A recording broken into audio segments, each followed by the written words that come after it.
Hello and welcome to our channel. Today, we diving deep into a topic often overlooked in the triumphant stories of independence, the chaotic and challenging aftermath. We like to call this one frontier fractures, and it's pretty intriguing. Winning freedom is just the first step. Building a stable, prosperous nation from the ashes of colonial rule is a monumental task, fraught with peril.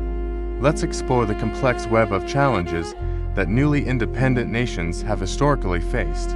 The moment the victory parades end, the real work begins. One of the most immediate hurdles is restoring peace. Wars of independence leave deep scars, not just on the land, but on the people. Societies are often militarized, and former freedom fighters, now heroes, must be reintegrated into a peaceful civilian life. Disarming militias and establishing a single, unified national army under civilian control, a delicate process. If handled poorly, these armed groups can turn on each other or the new government, sparking further conflict. Think about the Congo after its independence from Belgium, where army mutinies and secessionist movements plunged the new nation into years of chaos almost immediately. This internal strife is often fueled by political divides that were either suppressed or ignored during the unified struggle for freedom. The common enemy, the colonial power, is gone. Suddenly, ideological differences, personal ambitions, and old rivalries come rushing to the forefront. Leaders who fought side by side can become bitter political opponents, each with their own vision for the nation's future. This fragmentation often leads to brutal civil wars. Angola's independence from Portugal, for example, was immediately followed by a devastating civil war between rival liberation movements, a conflict that lasted for decades and was fueled by Cold War superpowers. Another layer of complexity, the integration of diverse territories. Colonial empires were patchworks of directly ruled lands and so-called princely states or protectorates that had their own local rulers. When the empire withdraws, what happens to these entities? In India, the task of integrating over 500 princely states into the new union was a Herculean effort of diplomacy, coercion, and negotiation. Each state had its own ruler, its own history, and its own aspirations. Some wanted to join India, others Pakistan, and some dreamed of their own independence. This process was a minefield of potential conflicts and was a true test of the new government's authority and statecraft. Perhaps the most heart-wrenching consequence of decolonization is the human cost, especially when it involves partition. The 1947 partition of British India into India and Pakistan is the most infamous example.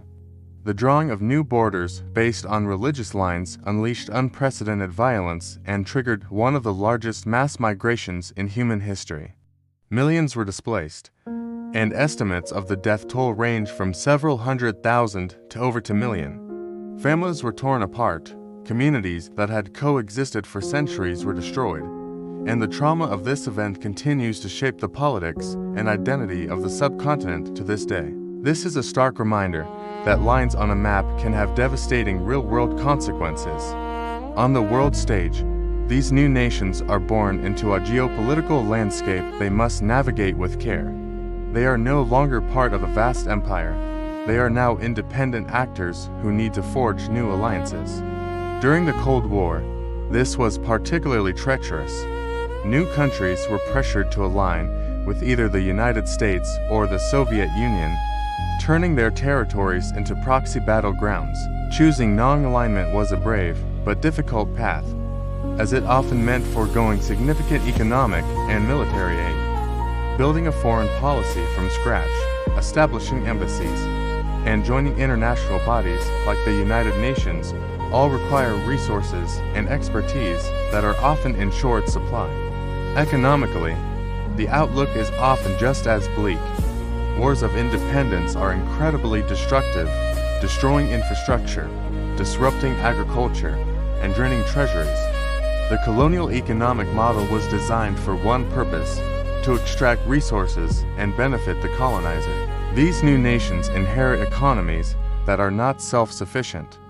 They are often dependent on exporting one or two raw materials, with little to no industrial base. Restructuring this entire economic system, building factories, diversifying agriculture, and creating a domestic market is a generational challenge. This economic stagnation can fuel popular discontent and make it harder for the new government to deliver on its promises of a better life. Socially, the fabric of these new nations is often a complex tapestry of ethnic, linguistic, and religious groups. Colonial powers frequently employed a divide and rule strategy, pitting different groups against each other to maintain control. When the colonizer leaves, these suppressed tensions can erupt. Ethnic diversity, which should be a source of cultural richness, can become a source of political conflict. Questions of national language, representation in government, and the rights of minorities can become explosive. In Nigeria, for example, the tensions between its major ethnic groups, the Hausa, Yoruba, and Igbo, led to a civil war less than a decade after independence, a conflict with deep and lasting scars. Looming over all of this is the pervasive legacy of colonialism itself. The institutions left behind, the legal system, the bureaucracy, the education system, were designed for colonial administration, not for a democratic, independent state. Borders were often drawn arbitrarily, cutting across ethnic and cultural lines, creating built-in sources of future conflict. Moreover, there's a psychological legacy. Years of being treated as second-class citizens can create a crisis of confidence and identity that takes generations to heal. The challenge is not just to build new institutions, but to decolonize the mind and forge a new national identity free from the shadow of the past. All these factors, political division, economic hardship, and social tension, create a perfect storm for political instability. Fragmented governance, where power is not consolidated and the state's authority is weak, is a common outcome. This can lead to a vicious cycle of coups, counter-coups, and authoritarian rule as different factions vie for control. The promise of democracy and freedom can quickly give way to military dictatorships or one-party states, as leaders argue that a strong hand is needed to maintain order and unity. This was the fate of many newly independent African and Asian nations throughout the 20th century. Let's circle back to the economic restructuring. This is more than just building factories. It means changing the entire relationship between the state and its economy. Should the state own key industries, pursuing a socialist path? Or should it embrace free market capitalism and attract foreign investment? Each path has its own risks and rewards. Nationalizing industries might fulfill populist promises, but it can scare away investors and lead to inefficiency. Opening up to foreign capital can bring growth, but it risks creating a new form of economic dependency, sometimes called neocolonialism. There are no easy answers, and these debates shape the political landscape for decades. Regional rivalries really crank up the heat. Don't you think? It's like adding fuel to the fire. Neighboring countries, often born from the same collapsed empire, may have their own border disputes, resource conflicts, and ideological disagreements.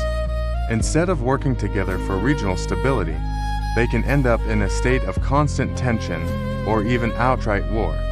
The conflict between India and Pakistan is a prime example, a rivalry rooted in the trauma of partition that has led to multiple wars and an ongoing nuclear standoff.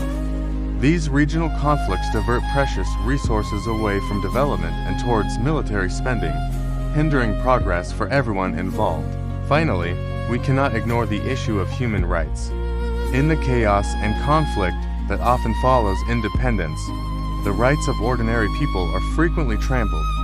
Wartime atrocities, political purges, suppression of dissent, and discrimination against minorities can become commonplace.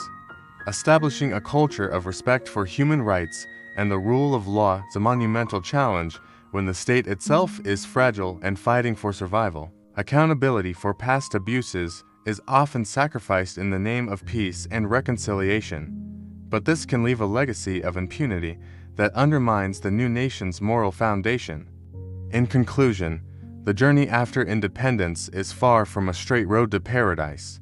It's a treacherous path through a landscape fractured by political division, economic hardship, social tension, and the long shadow of a colonial past. Understanding these frontier fractures is crucial. It gives us a more nuanced and compassionate perspective on the struggles that many nations around the world continue to face today. It reminds us that building a nation is a marathon, not a sprint, and that the work of freedom is never truly finished. Thank you so much for watching. If you found this exploration insightful, please like, subscribe, and hit the notification bell for more deep dives into history and politics. We'd love to hear your thoughts in the comments below. See you in the next video.